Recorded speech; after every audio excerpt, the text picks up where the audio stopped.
Hello students, class first year NCERT mathematics. मैं Vinod sir आप लोगों को पढ़ा रहा हूँ। तो देखिए, ये क्वेश्चन नंबर प्रीवियस वीडियो में क्वेश्चन नंबर सेकंड तक हुआ था और रूल्स हुए थे 1.3 के। अब इस क्वेश्चन में क्वेश्चन नंबर 3 से स्टार्ट कर रहा हूँ। क्वेश्चन नंबर फर्स्ट पार्ट क्या है? पहली बात तो आप समझिए, सेट ऑफ सेट्स है ये जो 1 2 फिर कामा ब्रैकेट में 3 4 दिया है। ऐसे ही सेट को सेट ऑफ सेट मतलब समुच्चयों का समुच्चय कहा जाता है। तो यहाँ पर 3 4 एक सेट है, ठीक। बाकी 1 2 5 इसके एलिमेंट है और जो ए का एलिमेंट दूसरा है 3 4 है। इसमें सिर्फ आपको ये बताना है बिलोंग्स और सबसेट का रिलेशन दिया गया है। तो क्वेश्चन नंबर 1 ये कहता है कि क्या 3 4 सबसेट है ए का? 3 4 सबसेट ए का नहीं है, ठीक है। तो ये आप इसको लिखेंगे नॉट, नहीं है। दूसरी बात कहता है क्या 3 4 बिलोंग्स टू ए? बिल्कुल करेक्ट, बिलोंग कर रहा है, ठीक। और थर्ड में कहता है कि 3 4 सबसेट है क्या? बिल्कुल है, ए का सबसेट है। क्योंकि सबसेट के लिए ब्रैकेट बनाना होता है। इसमें देखिए सिंगल ब्रैकेट लगा हुआ था, इसमें डबल ब्रैकेट लगा हुआ है, इसलिए इसका सबसेट है। इसी तरीके से क्वेश्चन नंबर 4 पार्ट आप देखेंगे। 4 पार्ट में क्या है? क्वेश्चन नंबर 4 पार्ट में दिया गया है कि 1 belongs to A, 1 belongs to A. तो बिल्कुल सही है, ये करेक्ट है। 1 ए से बिलोंग करता है, नो प्रॉब्लम, सही है। 1 is subset of A. Fifth कहता है 1 is subset of A, not, गलत है। सबसेट तब होता जब यहाँ ब्रैकेट बना होता, तो ब्रैकेट नहीं बनाया इसलिए सबसेट नहीं होगा। 6 में 1 2 5, 6 पार्ट में क्या कहता है कि 1 2 5, ठीक है। 1 2 5 एलिमेंट सबसेट ऑफ ए। तो 1 2 5 ये एलिमेंट है, तो अगर यहाँ ब्रैकेट लगा हुआ है सबसेट है तो बिल्कुल सही है, नो प्रॉब्लम, ये सही है। और 7th की बात करें, क्वेश्चन नंबर 7 में है 1 2 5 belongs to A. 1 2 5 belongs to A, गलत है। 1 2 5 बिलोंग्स में ये ब्रैकेट लगाने की जरूरत नहीं होती है। आगे क्वेश्चन 8 पार्ट है इसी का, 8th पार्ट है, 7th हो गया, 8th पार्ट है। 1 2 3 subset of A. 1 2 3 is a subset of A. तो 1 2 तो सही है, लेकिन 3 दूसरे सेट का एलिमेंट है, तो ये गलत होगा, ये नहीं होगा। 8 पार्ट। 9 पार्ट हम देखते हैं। 9 पार्ट में ये कह रहा है कि 5 बिलोंग्स टू ए। 9 पार्ट में 5 बिलोंग्स टू ए, गलत है। 5 ए से बिलोंग नहीं करता है, क्योंकि 5 यहाँ कहीं भी नहीं है। और 10th पार्ट में कहता है 5 is subset of A. 5 is subset of A, ये सही है, 5 ए का सबसेट है, it is correct. Next part में 10th पार्ट में 5 is subset of A. 10th part में क्या कहता है? 11th पार्ट में क्या कहता? 9th 10th तो हो गया, ये 10th पार्ट था, ये 11th पार्ट है, ठीक है। 10th पार्ट तो हो गया। 11th पार्ट में एक ब्रैकेट बना दिया ऐसे। अब कह रहा है कि सबसेट ऑफ ए, नहीं, ये ए का सबसेट नहीं हो सकता, इस तरीके से, ठीक है फ्रेंड्स। ये क्वेश्चन नंबर 3 हो गया। और ये बढ़िया क्वेश्चन है, आपको सबसेट और बिलोंग्स का अच्छा रिलेशन समझने के लिए ये क्वेश्चन है फ्रेंड्स। ये क्वेश्चन है, क्वेश्चन नंबर 4 है, right subsets of following sets. मतलब इन सब का आपको सबसेट्स लिखना है। तो सबसेट्स के फार्मूले क्या होते हैं? नंबर ऑफ सबसेट्स कैसे निकलते हैं? 2 पावर n। n क्या होता है? Number of element, number of element. इसी फार्मूले का यूज आप करिए। तो फर्स्ट में नंबर ऑफ एलिमेंट क्या है? 1 है, तो 2 की पावर 1, मतलब नंबर ऑफ सबसेट्स कितने होंगे? नंबर ऑफ सबसेट कितने होंगे? 2 होंगे। नंबर ऑफ सबसेट कितने होंगे? 2। तो कैसे निकालोगे नंबर ऑफ सबसेट्स? तो 5 तो सबका सबसेट होता है और ए, बस हो गया। तो फर्स्ट में नंबर ऑफ सबसेट्स ये होंगे।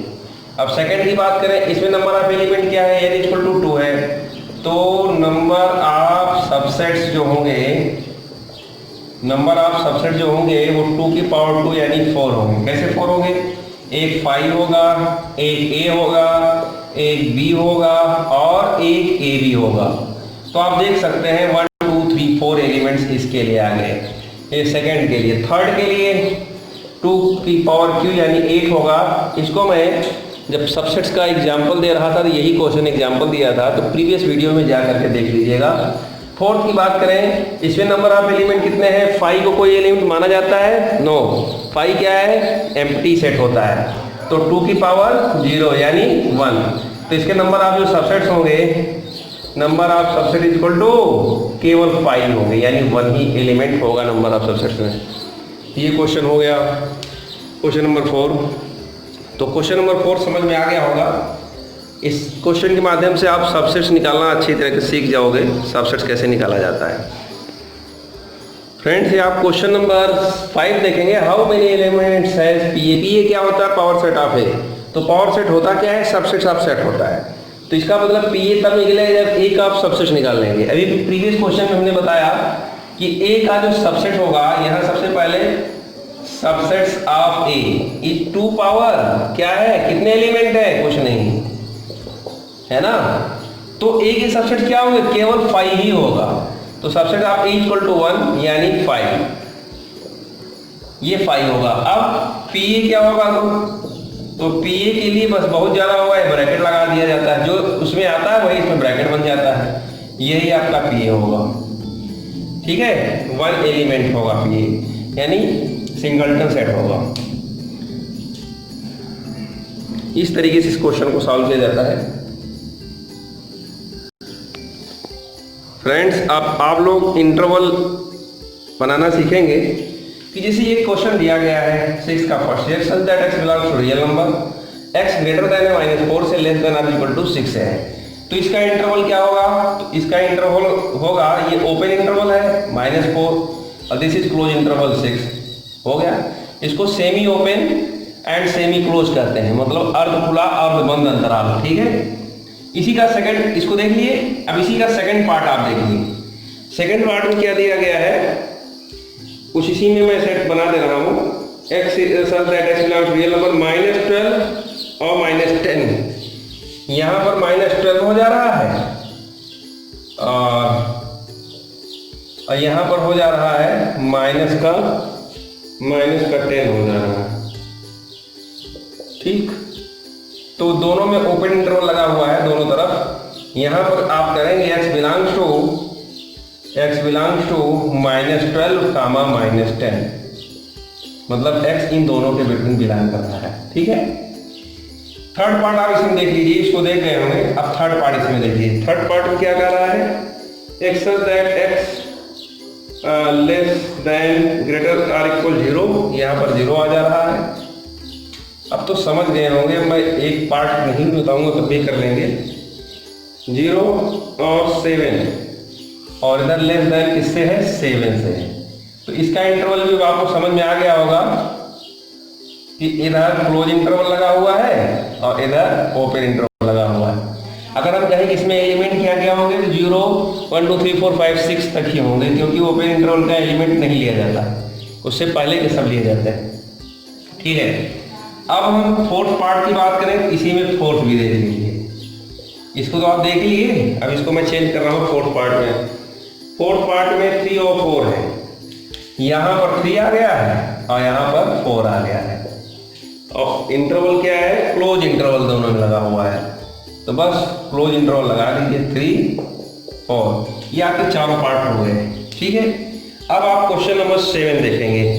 क्वेश्चन नंबर 7 भी right the following intervals in the set builder form. Right interval in set builder form, मतलब प्रॉपर्टी मेथड।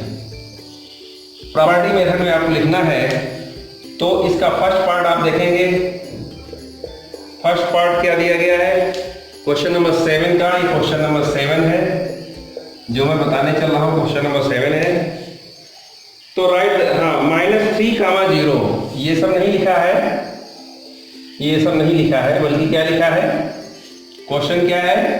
-3, 0 और ओपन इंटरवल लगाया हुआ है। इतना तो आप लिखेंगे ही, है ना। तो यहाँ लिखेंगे x such that x belongs to R, such that such that इसके लिए x क्या है, greater than -3 less than 0, greater than -3 less than 0। ये प्रॉपर्टी मेथड हो गया। इसी का सेकंड पार्ट भी आप लोग देख लीजिए। 6,12 दिया है, बस यहीं तक बता रहा हूँ। 6,12 दे रहा है, तो अब यहाँ पर क्वेश्चन चेंज हो गया। सेकंड पार्ट 7 का second part 6,12 open close interval में 6,12। ठीक, सेकंड पार्ट में सब कुछ ऐसे ही रहेगा, बस यहाँ पर क्या हो जाएगा, समझिए फ्रेंड्स, समझिए आप, ये 6 हो जाएगा और ये 12 हो जाएगा। ऐसे ही किया जाता है। रिमेनिंग पार्ट भी आप लोग कर लेंगे। और नेक्स्ट क्वेश्चन नंबर 8 में देख रहा हूं। क्वेश्चन नंबर 8 में क्या कह रहे हैं? Question number 8, what universal sets would you propose for each of the following. तो यूनिवर्सल सेट बताना है। किसका universal set? The set of right triangles. Right triangles का यूनिवर्सल सेट क्या होगा? इस टाइप का हम एक एग्जाम्पल भी दे चुके हैं। यूनिवर्सल सेट क्या होता है? वह सेट जिसमें ऑल सेट्स की सभी सेट्स का सबसेट्स हो, उसी को यूनिवर्सल सेट कहते हैं। तो यूनिवर्सल सेट्स के कंडीशन में ये ट्रायंगल जनरल नेम होता है, तो ट्रायंगल्स आ जाएगा, है ना। The set of right triangles का यूनिवर्सल सेट क्या होगा? ट्रायंगल्स होगा। सेकंड कह रहा है the set of isosceles triangles. The set of isosceles triangle का भी यूनिवर्सल सेट क्या होगा? उसका भी यूनिवर्सल सेट ट्रायंगल्स ही होगा। ठीक है, तो इस क्वेश्चन को आप ऐसे ही कर लीजिए, कोई दिक्कत नहीं है। बहुत आसानी से समझा जा सकता है कि सारे ट्रायंगल्स में ही राइट एंगल भी आते हैं, आइसोसेलेस भी आते हैं। क्वेश्चन नंबर 9 की बात करें। Given the set A135, B246, C02, 468, which of the following may be considered as universal set for these sets. तो यूनिवर्सल सेट के पूरे एग्जाम्पल्स में ही आ जाता है। जब A, B, C तीनों सेट किसी सेट में आएंगे वही यूनिवर्सल सेट होगा। तो 1 में क्या दिया है? 0, 1, 2, 3, 4, 5, 6 ये होगा नहीं, क्योंकि 2, 4, 6, 8 तक है हमारा। सेकेंड में 5 ये होगा नहीं। थर्ड में 0 से लेकर के 10 तक दिया है, यही होगा। 0 to 10 तक जो दिया है वही यूनिवर्सल सेट होगा। ठीक है। और फोर्थ में 1 to 8 दिया है, जिसमें 0 है ही नहीं, इसलिए हो नहीं सकता। तो 9 का थर्ड पार्ट सही होगा। ये क्वेश्चन हमने आपको बता दिया। और इसके बाद है वेन डायग्राम। वेन डायग्राम क्या होता है वो आप लोग थोड़ा सा रूल समझ लीजिए। एक्सरसाइज नेक्स्ट वीडियो में हम बना के देंगे। तो वेन डायग्राम है, और वेन डायग्राम बाद यूनियन ऑफ सेट्स है, इंटरसेक्शन ऑफ सेट्स है। ठीक, तो इतना आपको समझना है यहाँ से। डिफरेंस ऑफ सेट्स है, और ठीक, तो इतना आप समझिए वेन डायग्राम क्या होता है। तो फ्रेंड्स, आप लोग वेन डायग्राम का स्टडी करिए अच्छे से। वेन डायग्राम क्या होता है? जब यूनिवर्सल सेट को रेक्टेंगल और इसके सबसेट्स को सर्किल से डिनोट किया जाता है। ठीक है, जैसे इसके सबसेट्स हैं A और B, इनको सर्किल से डिनोट करते हैं, और यूनिवर्सल सेट को रेक्टेंगल से। तो इसी चीज को आप लिख भी सकते हैं, if universal set denoted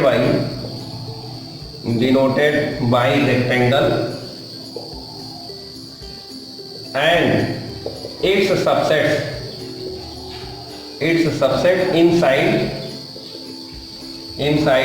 by circle is said to be, this type figure said to be Venn diagram. तो ऐसे ही फिगर को हम लोग वेन डायग्राम कहते हैं। ठीक, ये तो आपको समझ में आ गया वेन डायग्राम क्या होता है।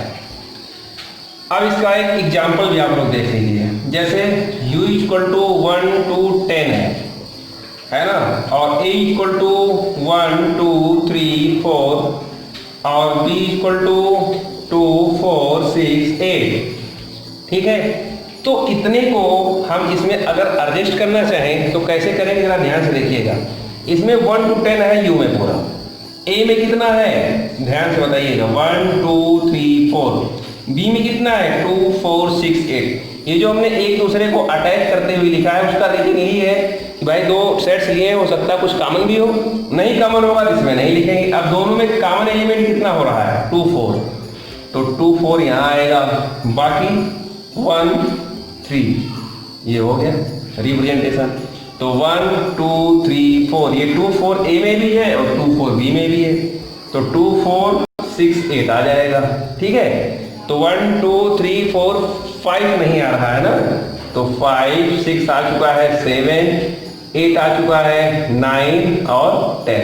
तो इस तरीके से पूरा यू कंप्लीट हो गया। मतलब यू क्या है, इस अरेंजमेंट में यू जो है वो एक्चुअल में ये सारे एलिमेंट्स यू के भी हैं। ये ना समझिए कि सेट में है तो यू के नहीं है।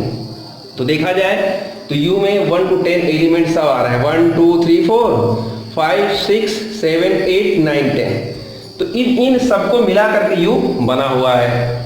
ठीक, क्यों? क्योंकि A is subset of U, B is subset of you.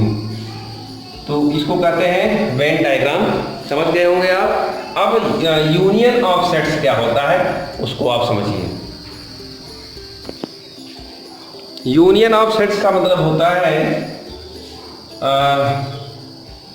2 are more than 2 sets contain all the elements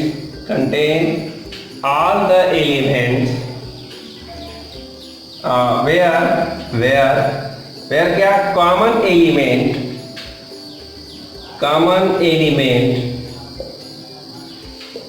take once,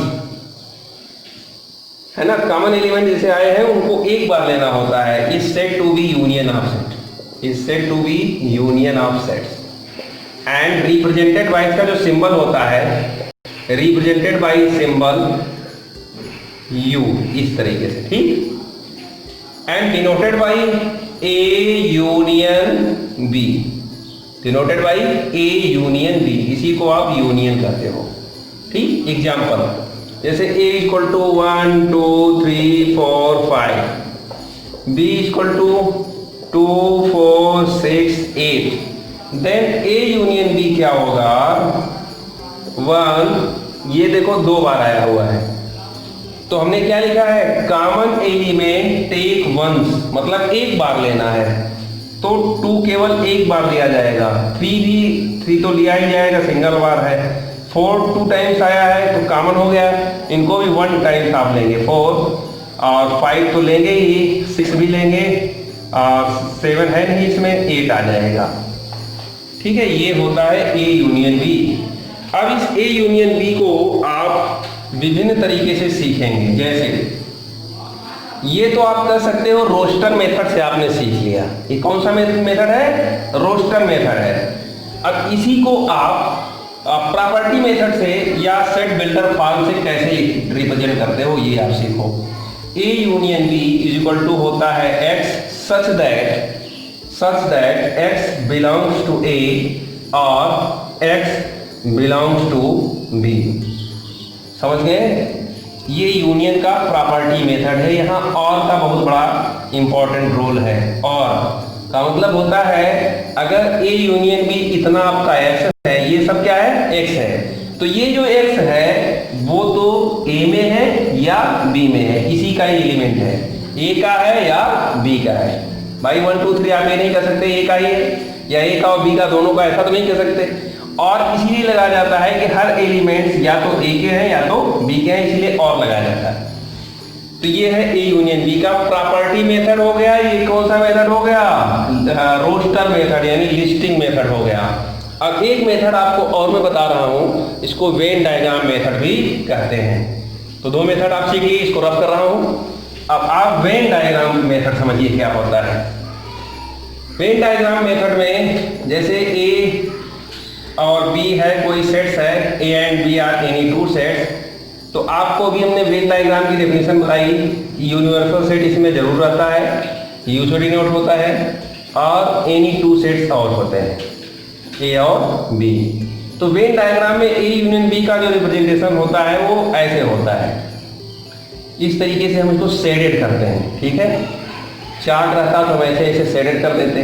मतलब इस शेड का मतलब ये होता है, शेडेड रीजन का मतलब होता है ए और बी दोनों समान रूप से लिए गए हैं, वो चाहे कॉमन हो या कॉमन नहीं हो, लिया सभी को गया है, ये इतने को कवर करता है। इसी पोर्शन को क्या बोलते हैं, ए यूनियन बी बोलते हैं। ये वेन डायग्राम मेथड है आपका। अब अगला है इंटरसेक्शन ऑफ सेट्स। अब यूनियन की प्रॉपर्टी आप देखेंगे तो पहली प्रॉपर्टी होती है commutative property.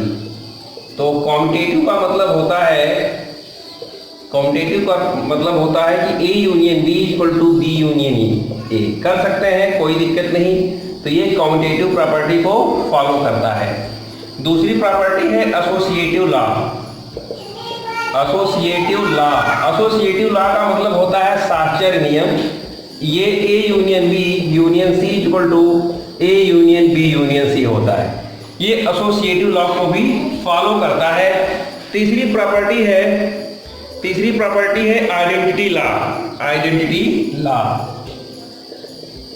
Identity law, identity law का मतलब क्या होता है कि अगर हम ए यूनियन फाई करते हैं तो क्या आता है, ए ही आता है, या फाई यूनियन ए करेंगे तब भी क्या आएगा, तब भी ए ही आएगा।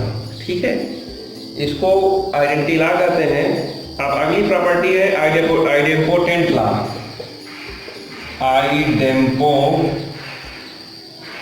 Idempotent law,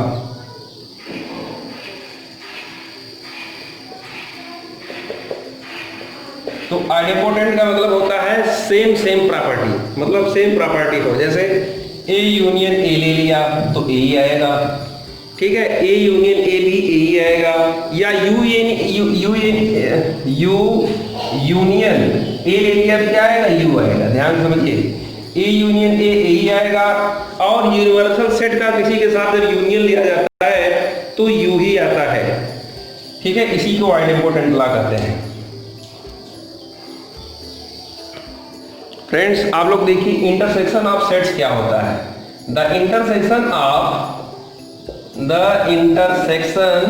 of two or more than two sets A and B is denoted by ए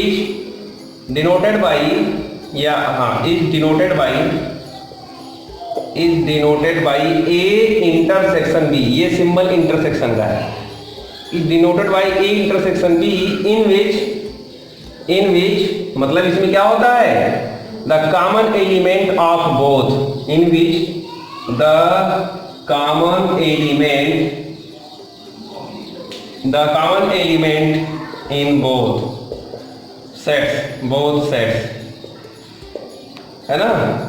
ठीक है, तो ए और बी के दोनों एलिमेंट्स का जो कॉमन एलिमेंट्स होता है उसी को कंसीडर करते हैं, वही इंटरसेक्शन होता है। तो पहला रोस्टर प्रॉपर्टी आप देखिए।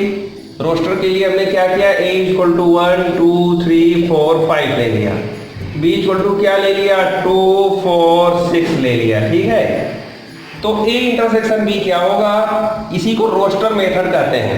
क्या कहते हैं, रोस्टर मेथड। तो बताइए क्या कॉमन है, 2 तो 2 ले लेंगे, और क्या कॉमन है 4 तो 4 ले लेंगे, बस यही है इंटरसेक्शन का रोस्टर मेथड। तो अब इसको रोस्टर मेथड भी कहते हैं।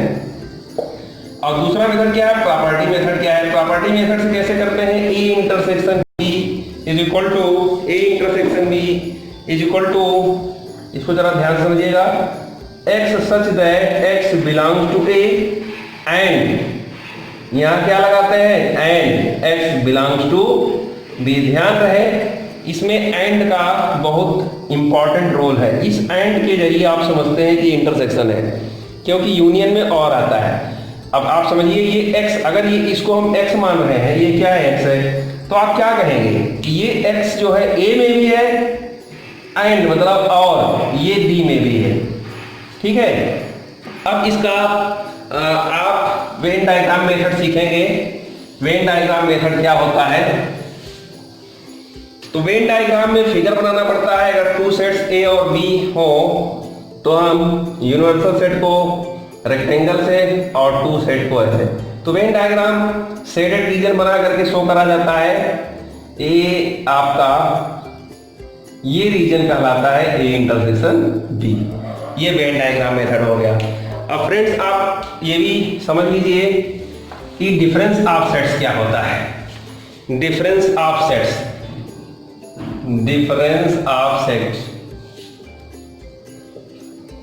डिफरेंस ऑफ सेट्स का मतलब होता है दो समुच्चयों का अंतर, ए माइनस बी, ए माइनस बी। अब अगर ए इक्वल टू 1 2 3 4 है और बी इक्वल टू 2 4 6 है, तो ए माइनस बी क्या होगा? ए माइनस बी मतलब ए के वे एलिमेंट जो बी में ना हो, तो 2 4 निकला 1 3 बचा। और बी माइनस ए क्या होगा? बी के वे एलिमेंट जिनमें ए ना हो, तो ये आपके हो जाएंगे 6 हो जाएगा, क्योंकि 2 आएगा नहीं, 4 आएगा नहीं, 6 आ जाएगा। ठीक, तो इसका प्रॉपर्टी, ये तो रोस्टर मेथड हो गया। इसका प्रॉपर्टी मेथड क्या होगा? a माइनस बी का प्रॉपर्टी मेथड होगा x such that x belongs to a, x a में है and x is not belongs to b, x b में नहीं है। यही a माइनस बी का डेफिनेशन है प्रॉपर्टी मेथड से। और इसका इसी तरीके से ये भी हो जाएगा, x belongs to b but x not belongs to a। ये आपको, ये हो गया आपका डिफरेंस ऑफ सेट्स। और एक बच रहा है property of intersection. Property of intersection क्या होता है? वही तीन लॉ इसमें भी होंगे। प्रॉपर्टी ऑफ इंटरसेक्शन, तो इसकी प्रॉपर्टी में इसमें भी वही कहेंगे, एसोसिएटिव लॉ, कॉम्यूटेटिव लॉ कहेंगे। तो कॉम्यूटेटिव लॉ में क्या होगा? जैसे A intersection B equal to B intersection A की। एसोसिएटिव लॉ, एसोसिएटिव लॉ में क्या किया जाता है? एसोसिएटिव लॉ में क्या करते हैं? A intersection B intersection C equal to होता है A intersection B intersection C के। तीसरा आइडेंटिटी लॉ, आइडेंटिटी लॉ में ए इंटरसेक्शन फाई क्या होगा? फाई होगा। और ए इंटरसेक्शन अगर यू करे तो क्या आएगा? ए आएगा। ठीक, और अब आता है आइडेम्पोटेंट लॉ। आइडेम्पोटेंट लॉ में क्या होता है? आइडेम्पोटेंट में ए इंटरसेक्शन ए क्या होगा? ए आएगा। ठीक है, A intersection A equal to A आएगा। अब एक और लॉ है इसमें, डिस्ट्रीब्यूटिव लॉ। तो डिस्ट्रीब्यूटिव लॉ में क्या होता है? A intersection B union C अगर है तो A intersection B union A intersection C होता है। जैसे आप प्लस माइनस को डिस्ट्रीब्यूट करते हैं वैसे ये भी हो जाता है। तो फ्रेंड्स, आप लोगों ने स्टडी किया इसको। अगर आपको वीडियो पसंद आया हो तो इसको लाइक करिए, अपने फ्रेंड्स में शेयर भी करिए। Okay students, thank you.